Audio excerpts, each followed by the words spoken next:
Um, Once again, a pleasant good morning to each and everyone. Magandang umaga po sa lahat. No? Today also, we celebrate the 10th Sunday of Ordinary Time, and also yung sa ating pagnunubina kay San Antonio de Padua. Para sa mga nagtatresenaryo, we are on our 10th day. Nasa 10 araw na tayo.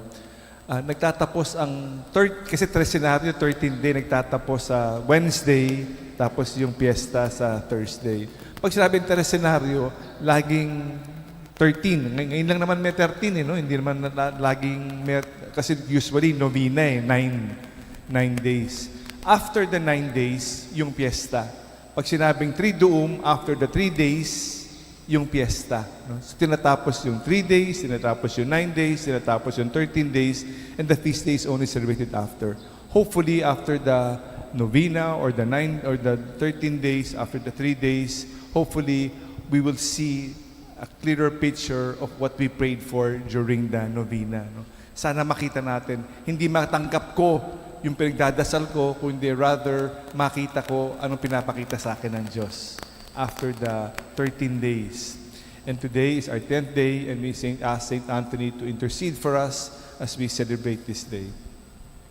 Sabi ni Pope Francis, no, kakatapos lang ng piyesta ng Sacred Heart nung Friday at kahapon yung palinis-linis ang puso ng ating mahal na ina. Sabi, ano nangyari sa mundo? Parang wala ng puso. Wala ng puso. No? What happened? Kaya nga meron siyang sinusulat, ilalabas niya sa September, sa 350 years ng isang santa, si Saint Margaret Mary Alacoque. Sabi niya, siya yung nagpalaganap ng debosyon sa kamahal-mahalang puso ni Jesus. Sabi niya, bakit nga, ano? Bakit ano nangyari? Parang wala ng puso. Wala ng puso. Bakit kaya? Wala ng puso. Kasi ayaw natin ang krus. Ang puso, ang krus no? Ayaw natin ng paghihirap, ayaw natin yung masakit, no? We try to avoid pain at all costs. Gusto natin burahin ang cross. Pag inilis mo ang cross, inilis mo ang pagmamahal. Pag nagmamahal tayo, may sakit Diba? Masakit magmahal mahirap magmahal no? Alam naman natin, no? Pag umibig ka, yan na lang, one and only huwag ka natitingin sa iba gusto ko pa tumingin hindi na pwede kasi disiplina, di ba? May disiplina no? Pag magsisimba tayo, naku, no, sarap matulog, pero hindi. We have to get out of our comfort zone kasi mahal. Pag mahal, it will mean we have discipline. Pero ayaw natin ng disiplina Katulad ng sinabi sa ikalimang pangbasa ngayon, sabi niya, masyado ang kamunduhan. Naiipe tayo sa laman. Instant gratification. Gusto ko ngayon, walang disiplina. Gusto kong kumain. Gusto ko magsalita ng masama, salita, di ba? And I will be gratified immediately. I do not want to wait. I want instant. The world has become so cold. The world has become heartless, crossless. Gusto natin alisin dahil sa what technology has to bring us. But of course, it will make us loveless. Loveless. So, nakakatakot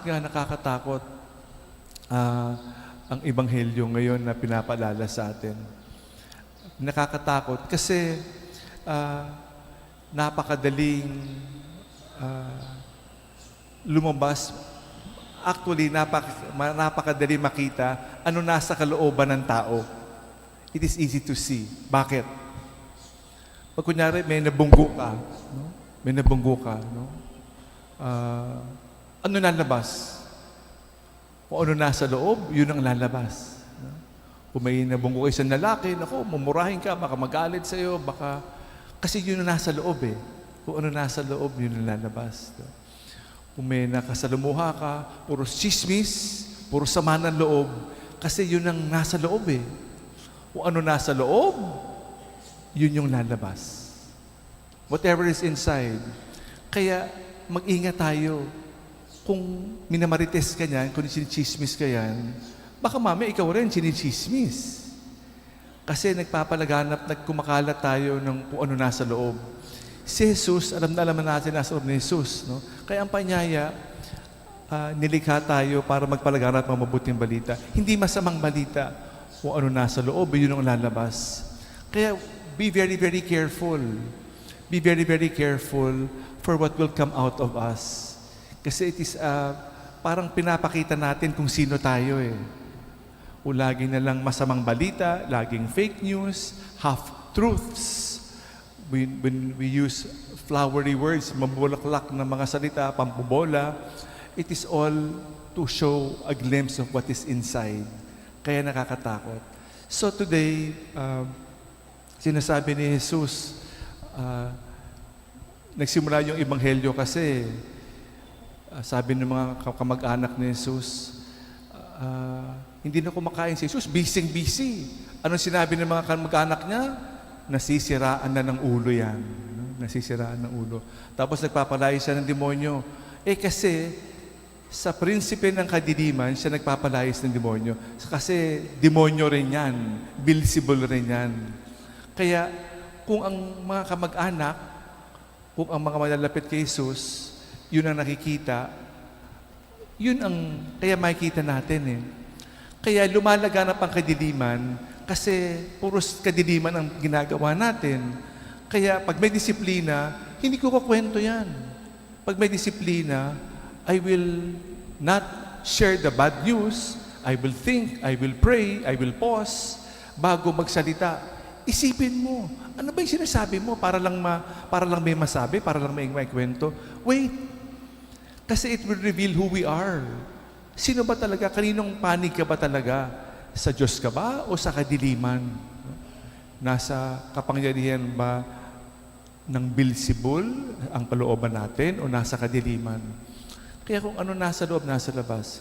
Kaya sabi ni Jesus, sino ba, yung dito nagtapos yung ebanghelyo, sino ba ang aking mga kapatid? Sino ba ang kapatid? Hindi lang naman yung kadugo eh.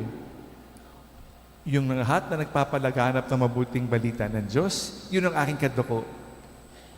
Yun ang aking kapatid. Yun ang aking mga kaibigan. Ang nagpapalaganap ng mabuting balita, yun ang napapabilang sa aking pamilya. Yun ang kapamilya natin. So tayo ba napapabilang sa kapamilya niya o hindi? Tayo ba ay nasa loob ng puso ni Jesus o hindi? Kaya kung ano nasa loob, yun ang lalabas. Kung tayo nasa pamilya ni Jesus, ang lalabas, mabubuting balita. At hindi masamang balita, hindi marites, hindi chismis ang lalabas sa atin.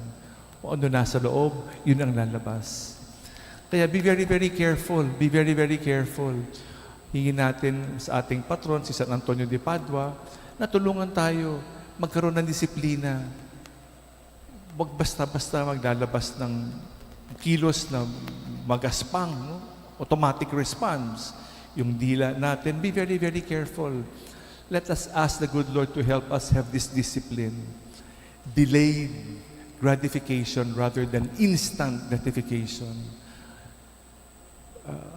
We will be rewarded. Wait in time. It will require discipline. Discipline na nagmula sa salitang disipulo as followers of Christ. Pinakita niya sa atin, siya ang daan, ang katotohanan at ang buhay. Pinapakita niya sa atin. Kaya tulungan niya, humingi tayo ng tulong sa Diyos. No? Sa gitna ng mga pagsubok na nangyayari sa ating buhay. Be careful to show what is inside. We ask the good Lord to help us, to cleanse us from what is inside, that we may share joyfully, gratefully, God's love to each and every one. Salamat sa Diyos.